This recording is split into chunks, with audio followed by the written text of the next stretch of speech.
ውድ ቤተሰቦቻችን መቼም ይህ የደሜና ፖድካስት ነው ልል ነው ደግሞ ብያለሁ። ደህና ናቸው አይደል? እንደምን አላችሁልን?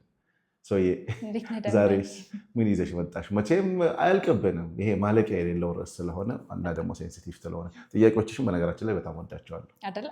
አሁንም የዛሬውንም ትወደዋለህ። የዛሬው ምንድን ነው? ገንዘብና ትዳር ወይም ሪሌሽንሽፕ። ገንዘብ ስንል ግን በትዳር ውስጥ ወይም በሪሌሽንሽፕ ውስጥ ሞር እንደውም ትዳር እንበለውና ስፔንድ አደራረጋችን ወይም ደግሞ የምናወጣበት መንገድ ትዳሩን ያናጋዋል አያናጋውም ወይ? ሁለቱም ባልና ሚስት ተነጋግረው ነው ወይ ስፔንድ የሚያደርጉት ወይም ገንዘብን ወጪ የሚያደርጉት? ለአንድ አይነት ጉዳይ ነው ወይ? ለቤታቸው ነው ወይ? ወይስ ደግሞ ለየግል መዝናኛም ሆኖ ደግሞ ትዳሩን የሚያናጋው አይነት አወጣጥ ነው ወይ? የብዙ ሰው ጥያቄ ነው ባይዘው እና የብዙ ሰውንም ትዳር የሚያናጋ ነገር ነው ያለ አቅም ስፔንድ ማድረግ የሚለው ላይ እንድናወራ ፈልጋለሁ። መቼም እኔ ታሪክ አያልቅብኝም እና አንድ የወዳጄ ታሪክ ትዝ አለኝ። በጣም ወድጃት አግብቻት አለ በቃ የወጪ ክፍል ኃላፊ ነው የሆነችብኝ አለ። ገቢዬን አታውቅም አለ። ዋሽቻታለሁ። ከዛስ የኔ ደሞዝ በእሷ ጫማ ያልቃል አለ። በእሷ ጫማ መውደድ። የከተማ ልጆች ጫማ ይወዳሉ ይባላል። ለምንድን ነው ግን? እና ይሄው በነገራችን ላይ ጫማ የክላስ እንትን ነው ተብሎ ዩኒቨርሲቲ ላይ ሰከንድ ስንማር በቃ ዘመናዊ ዘናጭ የሆነች ሴት የወንድ እግሩን ነው የምታየው ተብዬ ጠየኳቸው ጓደኞችን። አብረን የምንማር ሴት ጓደኞቻችንን ስንጠይቅ የሰው ልጅ ሁሉን ነገር ይዋሳላችሁ፣ በተለይ እናንተ ወንዶች ሁሉ ነገር ትዋዋሳላችሁ፣ ሱሪ ትለባበሳላችሁ፣ ልብስ በተውሶ ልትጀነጅኑን ትችላላችሁ። በጫማ ግን አለች። ገርሞ እስከዛሬ አልገባኝም፣ ግን ገርሞኛል። የወንድ ልጅ ክላሱ ጫማው ነው አለችኝ እና በጣም ገርሞኛል። ያነሳሽው ጥያቄ በነገራችን ላይ በጣም ትክክል ነው። ገንዘብ አወጣጥ ላይ አይነጋገሩም። አንዱ ትዳር ውስጥ ሰው መነጋገር ያለበት ምንድን ነው? ወደፊት አብረን እንዴት ነው የምንኖረው? ስለ ልጆቻችን ባይመጡም ገና ሳይደርስ እውነቱን መነጋገር፣ አላማቸውን ቪዥናቸውን ማስቀመጥ፣ እንዴት እንደምንኖር ኑሯችን እንዴት እንደምናሻሽል ምን ማድረግ እንዳለብን፣ ገንዘብ ራሱ ስናገኝ እንዴት ነው ሴቭ ማድረግ ያለብን። በነገራችን ላይ የገንዘብ እጥረት ያለበት ትዳር ብዙውን ጊዜ ይነቃነቃል። ምክንያቱም ፍላጎት ያሟላ። አሁን አንዳንድ ሰዎች ምን ይላሉ? ፍቅሩ ካለ ምን ችግር አለው? አንድ እንጀራ ለሁለት ይበላል። እንጀራ ነው የሚበላው እንጂ በገንዘብ ደረጃ አይሆንም። ፍቅሩ ካለ ይላሉ። ያ ዶፓሚኑ ፍቅሩ ካለቀ በኋላ የገንዘብ እጥረት ያለበት ትዳር ቀዳዳው ብዙ ነው፣ ያጠፋባቸዋል፣ መውደዱን ሁሉ ያገረጣባቸዋል። እና በተለይ ማግባት የፈለገ ሰው የገንዘብ አቅሙ ማኖር መቻል አለበት። በተለይ ወንዶች ሚስቶቻችሁን ማኖር የማትችሉ ከሆነ አታግቡ። አጭር አማርኛ በቃ። ስለዚህ ገንዘብ ከመጣ በኋላ እንዴት ነው የምንይዘው? ገንዘብን በእልህ አለማውጣት። ለምሳሌ እስቲ እንደምትወደኝ ቆንጆ ጫማ ግዛና አሳየኝ። እንደሚወድሽ አግብቶ አሳይቶሻል። በጫማ ለምን ትፈትኘዋለሽ? ምክንያቱም የእሱ ገንዘብ ማለት ያንቺ ገንዘብ ነው። የእሷ ገንዘብ ማለት ያንተ ገንዘብ ነው። ነገሩን ከማውጣት ማለት ነው። አንዳንዱ ደግሞ ምን ይሆናል? ሚስቱን በሆዱ እየረገመ ወጪ የሚያወጡ ወንዶች አሉ። አይነግራትም ያለበትን ስታተስ፣ የገንዘብ ደረጃውን። ተበድሮ ለእሷ ብሎ ጭንቀት ውስጥ ገብቶ ከዛ በላይ እየጠላት እኮ ነው የሚሄደው። እዛ ውስጥ ከምትከተ ወንድሜ ምንድን ነው የገንዘብ አቅሜ እንዲህ ሌስ ሆኖብኛል፣ ቀንሶብናልና ያለንን በፕላን እንኖር። የማገኛት እቺ ናት፣ ለቤታችን እንደዚህ እናውጣ፣ ኤመርጀንሲ ከመጣ እንኳን ለዚች ልንጠቀም እንችላለን ብሎ። ይሄ ሁሉ ያነሳሻቸው ጥያቄዎች ከመነጋገር ጋር ግልጽ አይደለም። በተለይ ያደግንበት ምንድን ነው የወንድ ልጅ ኪሱ የሴት ልጅ እድሜው አይደለም የሚባለው። ይሄ በጣም የተሳሳተ ነገር ነው። የወንድ ልጅ ኪሱ ሚስቱን ካላወቀች እንዴት አብራው ልትኖር ነው? ምክንያቱም የማይችለውን ጥያቄ ነው የምታቀርበው። የአማራትን ሁሉ ትጠይቃለች። የባሏን ኪስ የምታውቅ ሴት ግን ብልጥ ሴት ምንድን ነው ያላትን አብቃቅታ ነው የምትኖረው። እሱም አጉል ጀብደኝነቱን ትቶ ውሸቱን ትቶ የሌለ ማንነት ከሚያሳያት እውነተኛ ማንነቱን አሳይቶ የገንዘብ አቅሜ እዚህ ጋር ነው። ልክ ስትጠይቀው ውዴ ኦኬ ይሄን ነገር የሆነ ፕሮጀክት እየሰራሁና ይሄ ፕሮጀክት ከተሳካ ይሄን አደርግልሻለሁ። ገባሽ? እንደዚህ ነው መሆን ያለበት። ገንዘብ አወጣጥ ላይ በሚስትም በባልም በፉክክር በተለይ አሁን ያለንበት ዘመን በጣም ትዳርን እየነቀነቀ ወደ መጥፎ ነገር እየሄደ ያለው ነገር ጓደኛዋ አጋጣሚ ሆና ባሏ የተሻለ አቅም አለው፣ የፈለገችውን ተነስታ መግዛት ትችላለች። እሷ ገዛች ማለት አንቺ ተነስተሽ ትገዣለች ማለት አይደለም። አንቺ ጋር ያለው በረከት ሌላ ነው። ይሄ በግልጽ አይታይም። የሚገርምህ እኔም ወንዶች ባለትዳሮች ላይ አንዳንድ ጊዜ የማየው ነገር አለ። ምን አይነት ነገር ያለው መሰለህ? ቤቱን እያጎደለ ከትዳሩ በፊት ሲገባበዝ የነበረውን አይነት መገባበዝ ከጓደኞች ጋር ከሌሎች ከስራ ባልደረቦች ጋር ሊሆን ይችላል። ቤቱ እየጎደለ ነው። ለልጆቹ መደረግ ያለበት ነገር አልተደረገም። በደንብ ፕሮቫይድ እያደረገ አይደለም ለቤቱ። ከዛ ግን ውጭ ሲያገባ ተወው ይሄን ነገር ከኛ ጋር እኮ ኢንጆይ ማድረግ ጊዜ ማሳለፍ መዝናናቱን ተወ እንዳይባል ቤት ውስጥ ኢንቨስት ማድረግ ያለበትን ያክል ሳያደርግ ውጭ ግብዣ ላይ ብርን ማጥፋት፣ ይሄ በጣም ትልቅ ችግር። እጅግ በጣም የሚሸወድ ብዙ ወንዶች እነዚህ ሰዎች ይመስላቸዋል እንጂ የመጨረሻውን ገፈት የሚቀምሱት ራሳቸው ናቸው። እንዴት መሰለሽ? ቤት ሚስትና ልጆቹ የሚፈልጉትን ነገር ባለማሟላት እየማቀቁ እያሉ እሱ ውጭ ላይ ሀሪፍ ለመምሰል ለጉራ ጓደኞቹን ሰብስቦ መጋበዝ፣ ከዛ በኋላ የሌለ ማንነት ማለት ሁለት አይነት ሰው ማለት ነው። እንደዚህ አይነት ሰዎች ደስታ የራቃቸው ናቸው ይመስላሉ። በጓደኛ ውስጥ መደበቅ አይችልም፣ በቤተሰቡ መሀል መደበቅ አይችልም። በነገራችን ላይ ቤት ላይ እንደዚህ አይነት ሰዎች ታውቃለች ሚስትየው፣ ልጆቹም ያውቃሉ። ሲናገሩ ቁጡ ነው፣ እድል አይሰጥም። ከየት ነው የማመጣው? እንትን ውጭ ላይ ደግሞ ሀሪፍ ለመምሰል እና ደግ ለመምሰል ያደርጋል። እንደዚህ አይነት ሰዎች ከሁለቱም አይኖሩም። እንደታመሙ ነው ከዚህ ምድር የሚሄዱ፣ ለታይታ እንዳሉ አይናገሩትም። ይጩሁ እንጂ ውስጣቸው ሰላም የለውም። ምክንያቱም ከምንም የበለጠ ከልጆቼና ከሚስቴ የበለጠ ለእኔ ቅርብ የለም። እንደውም በፈጣሪ ዘንድ ትልቁ ስጦታ ለሚስትና ለልጅህ የምታደርገው ነገር ነው። ለልጅህና ለሚስት የምታደርገው በፈጣሪ ዘንድ እንደ ጽድቅ እንደ ጥሩ ነገር የሚቆጠረው ለቤቱ ጥሩ የሆነ ጥሩ ባል ማለት ለሚስቱና ለልጆቹ ጥሩ የሆነ ነው። ጥሩ ባል ማለት ሚስቱን በድሎ ልጆቹን በድሎ ለጉራ ጓደኞቹን ወይንም ገንዘቡን ያባከን አይደለም። ትርጉሙ ራሱ እዚህ ጋር ይለያያል። ስለዚህ አንዳንድ ሰው ምን ያደርጋል? የነበረበትን ጓደኝነት ጆሮውን ነው የሚኖረው። ምን ነው ካገባ በኋላ ጋብሮቮንክ ሴትዮ አትፈቅድልህም እንዴ? ይሄ ህይወት እኮ ነው። የጓደኝነት ህይወት ትዳር አይሆንም።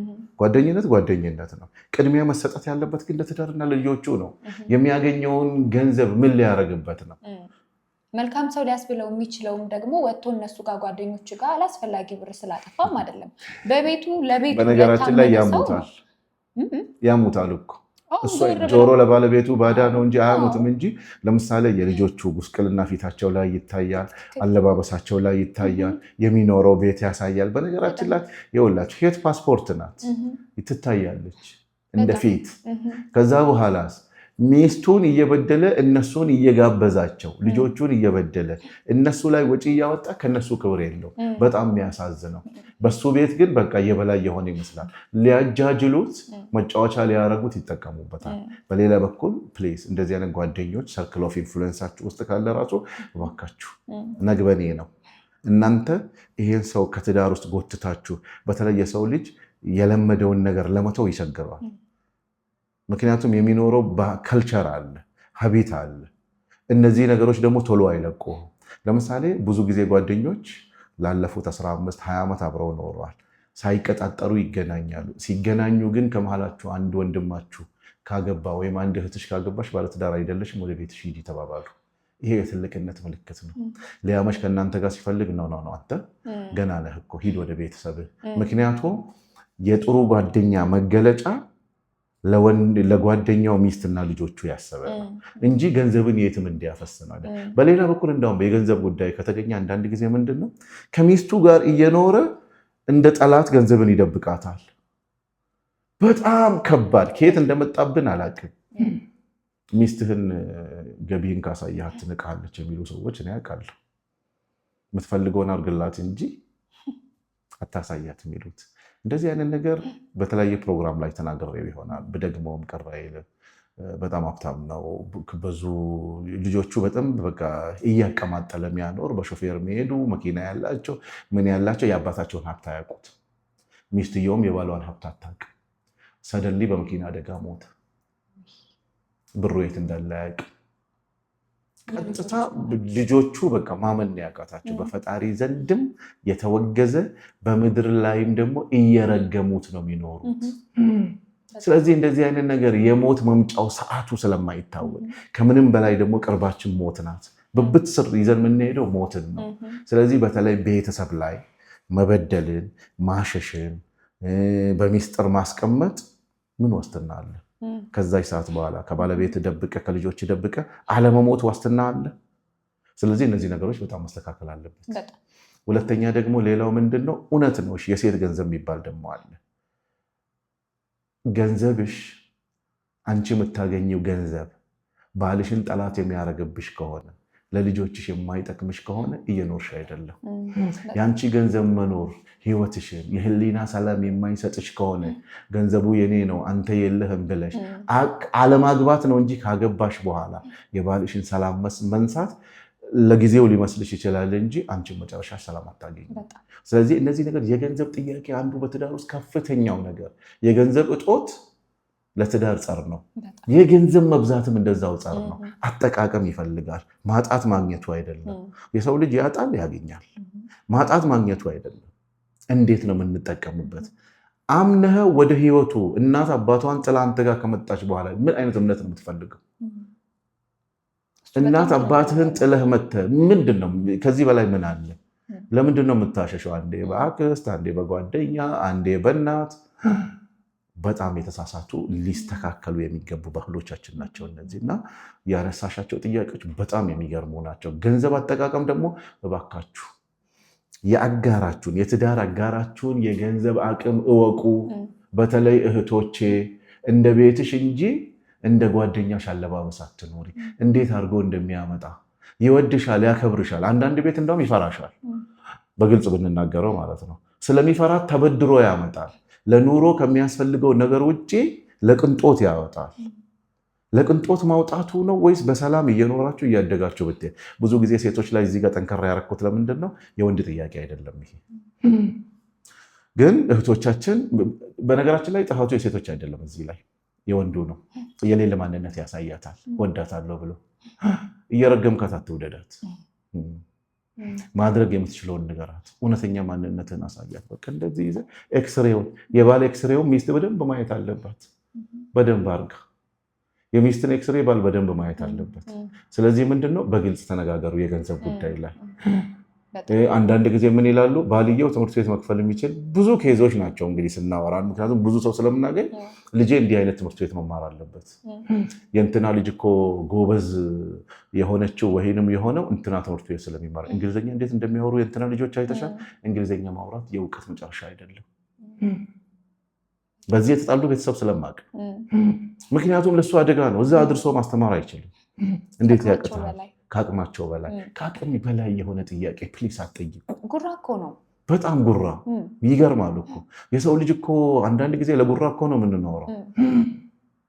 ስለዚህ ጆሮአችንን አንኖር፣ እውነተኛ ማንነታችንን እንኖር። ለጉራ የሚኖር ኑሮ ሲጀመር በሌላም ሰውም አያስከብረንም። ቱ ቢ ሆነስት አያስከብረንም። የሚያስከብረን መስሎን ከሆነ ወንዶችም እንደዚህ በዓል አግባብ ስፔንድ የሚያደርጉት ሴቶችም አያስከብርም። ቤቱን አጉድሎ ውጭውን ለታይታ እንትን የሚል ሰው አያስከብረውም። ሰው እንደውም ያከብረዋል። ቤቱን እኮ በትክክል ነው የሚይዘው፣ ሚስቱን እኮ በትክክል ነው የሚንከባከበው፣ ለልጆቹ በትክክል ፕሮቫይድ ያደርጋል፣ ቤቱን ለሚስቱ በትክክል ነው ለቤቱ በትክክል ነው ፕሮቫይድ የሚያደርገው ብሎ ሰው እኮ እንደውም ያከብረዋል እንጂ ቤቱን አጉድሎ ውጭ ስላባከነ አያከብረውም። ጉራ አጭር ነው ደግሞ። ጉራ የሚባል ነገር እድሜ የለውም። በጣም አይገርም። ጉራ ኢዝ ፋሽን። በጣም ደግሞ ፈጣን ነው የጉራ ነገር፣ በጣም ይፈጥናል። ስለዚህ ለጉራ ብለህ ውድዋን ባለቤት ልጆችን ቤተሰብህን አታስቀይ። አንዳንድ ሰው ደግሞ አሁን አይ ቆይ እኔ ለቤት ማውጣት ያለበት ወጪ ስላለ ከእናንተ ጋር አልሄድም አልዝናናም እንደዚህ እናድርግ ሲሉት ጓደኞቹ ምናምን አይ ለቤት ማድረግ ያለብኝ ነገር አለ፣ ቤት ውስጥ ኢንቨስት መደረግ ያለበት ነገር አለ ሲል ሚስቱን እኮ ስለሚፈራት ነው የሚሉ ወንዶች አሉ። በጣም አጋጥሞኛል። ከጉራው ግን እኔ የሚመርጠው ሚስቱ ቢፈራት ነው የሚሻለው። ባይዘው ከነመፍራቱ ቤት ነው ያዳነው። እሱ እኮ ማለት ነው ትክክለኛው ኑሮ ፈርቷት እኮ አይደለም፣ ተከባብረው እኮ ነው ከሚስቱ ጋር ስላከበራት እኮ ነው እንደዚህ የሚያደርገው፣ ስለወደዳት እኮ ነው እንጂ ፈርቷት አይደለም፣ መፈራራት አይደለም። ትዳር ውስጥ መከባበርና መዋደድ ነው። ወንዶቹ ግን እንደዛ መፈራራትም አለ እሱ መከበር ሚስቱን ማክበር አለበት ወይስ መፍራት አለበት? ባሏን ማፍቀር ነው ያለባት ወይስ ማክበር አለባት የሚለው ሌላ ጊዜ ግን አብዛኛው ወንዶችም ጋር ሴቶችም ጋር ሊኖር ይችላል፣ እንደዛ ይባላል። እኔ እቺኛውን መፍራት ግን ወዳታለሁ። ለምሳሌ ሚስቱን ፈርቶ ቤተሰቡን ያኖረ ከሆነ ውጪ ላይ ብኩን ሆኖ ደረቅ ጉረኛ ከሚሆን ፈርቶ ቢኖር ነው የተሻለው። ሁለት አማራጮች አንድ ላይ ሲመጡ አንዱን ትመርጣለህ። የተሻለው ግን የሚቀጥለው ይሄ ነው። አያድርስ እና የሆነ ችግር ቢገጥም ፈጥኖ ድራሽ ማን ነው? ሚስት። እኔ አንድ ትልቅ ሰው በጣም መክሮኛል። በወጣትነቴ በጣም ግብዝ ነበርኩኛል። ለባለቤት ያልታዘዝም አለ። በቃ በጣም ማለት ለሴት ልጅ መታዘዝ ውድቀት ነው ብሎ ከሚያምኑ ሰዎች ነኝ ያለ። ከዛ በኋላ ምን ይሆናል? ይታመማል። ከመታመም አልፎ ደግሞ ከፍተኛ አደጋ ይደርስበታል። አገር ውስጥ አይደለም ውጪ ላይ ሰው ያስፈልገዋል። ማን ቆመለት? ይኸውልሽ አንድ ቀን ከሱ ጋር ሄዳ የማታቅ ሚስት ጓደኞቹ አስተባብረው ወደዛ ላኩለት። ከፍተኛ አደጋ ነው የደረሰበት። መታከም አለበት። ኢመርጀንሲ ሰው ያስፈልገዋል። አንጃጃግሬው የለም። ሄደችለት። ከፍ አርጋ ዝቅ አርጋ ተሰብሮ ነበር። ከፍተኛ የማሽን አደጋ ነው የደረሰበት እና በቃ አብራው አገላብጣው አጥባው ምን ብላ ማለት ነው እና አለ የቀረችኝን እድሜ ሚስቴን የበደልኳትን ይቅር በልኝ ብዬ ነው ከዚህ በኋላ መኖረው አለ። የሚስት ጥቅም የገባኝ አሁን ነው አለ። ስለዚህ አንዳንድ ጊዜ በማህበረሰባችን ውስጥ ለምሳሌ ኧረ ፊት አትስጪው፣ ፊት አትስጣት የለም እንደዛ የሚባል ነገር። እውነታዊ ይሄ ነው። ስለዚህ እንደዚህ አይነት ነገሮች ውስጥ ቅርብህ፣ ገንዘብህን፣ ወጪህን ማውጣት ያለብህ ሚስትህ ላይ ነው። በቃ በምድር ላይ እኮ ለይተህ ካሉት ሴቶች ሁሉ ለይተህ አምጥተሃታል። አምጥቶ ገንዘብ መከልከል ምንድን ነው የሚባለው? ቤትህ ላይ እኮ ነው። ከአብራክ የወጡ ልጆች ናቸው ያሉት እኮ። በዚህ በኩል እሷም ደግሞ የምትወጂው ባልሽ እኮ ነው። ልጆችሽ እኮ ናቸው። እችን ቆሞ ብሎ ማሰብ ያስፈልጋልና ያነሳሽው ጥያቄ ቢቻል እንደውም ስፖይል መደረግ አለባት ብዬ ነው ማስበው። ከቻለ አሁን እሷ ስፔንደር ባትሆን እሱ በደንብ ፕሮቫይድ ማድረግ የሚችል ከሆነ እሱ በራሱ መንገድ እሷን ስፖይል ቢያደርጋት ቢያቀብጣት። አዎ መቅበጥ የማትፈልግ ሴት አለች ብዬ አላስብም። ስፖይል መደረግ ሁላችንም እንወዳለን፣ ግን እንትን አለው ነው ገደብ አለው ነው። ይኸውልሽ መዝጊያ ላይ ከባድ ጥያቄ ታነሻለሽ።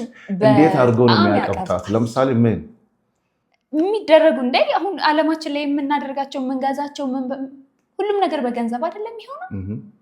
በዛ በጣም መቅበጥ እንፈልጋለን። ይሄ በጣም የማይካድ ሀቅ ነው። ውድ ተመልካቾች ሰውዬ ብላለች፣ ገንዘብ ያቀብጣል ደስታን ግን አያመጣም የሚሉ አሉ። እኔ እዚህ ላይ አስተያየት አልሰጥም። ለምን መሰለሽ? ቢያቀብጣት፣ ቢያበላት፣ ቢያጠጣት፣ ውድ ነገር አልማዝ ቢያለብሳት፣ ከፀጉር እስከ ጥፍር ቢያለብሳት ሚስቱ ናት እኮ። ከሷ የበለጠ ለሱ ምድር ላይ እኮ ትልቁ ስጦታው አንዱ ሚስት ናት እኮ። ሚስት አማና ናት። አማና ደግሞ ስጦታ ነው። በዛ በኩል ደግሞ አደራ ናት። ቢያፈስባትም እኮ ጥሩ ነው። በደንብ አድርጎ ያለውን ሀብት አፍስሶ አልብሶ አድርጎ ማለት ነው። ግን ገንዘብ ብቻ ማድረግ ደግሞ ደስታውን ስለሚያመጣ ኢሞሽናል አታችመንት። እኔ ብዙ ጊዜ የኢሞሽን ሰው ነኝ። ኢሞሽናል አታችመንት። ያለበለዚያማ የሀብታም ሚስት ብቻ ናት ደስተኛ የምትሆነው። ስለዚህ ኢሞሽናል አታችመንቱንም አብረን እናምጣ ነው። ያግባባናል። ውድ ተመልካቾቻችን የዛሬ ርዕሳችን ደግሞ ይህን ይመስላል። ብዙ ነገሮች እናነሳለን በማህበረሰብ ውስጥ ያሉ። በጣም እንወዳችኋለን፣ በጣም እናከብራችኋለን። አስተያየቶቻችሁን በሁሉም ሶሻል ሚዲያዎቻችን ስጡ። ለመቀበል ሁሌ ዝግጁ ነን። ቅር ላላችሁ ነገር ደግሞ ኢቭን ወደፊት ከአፋችን ለሚወጣ ነገር ሁሉ ይቅርታ እንጠይቃለን። የዛሬው እዚህ ላይ ጨርሰናል። እንደተለመደው ነገና ጀራዳ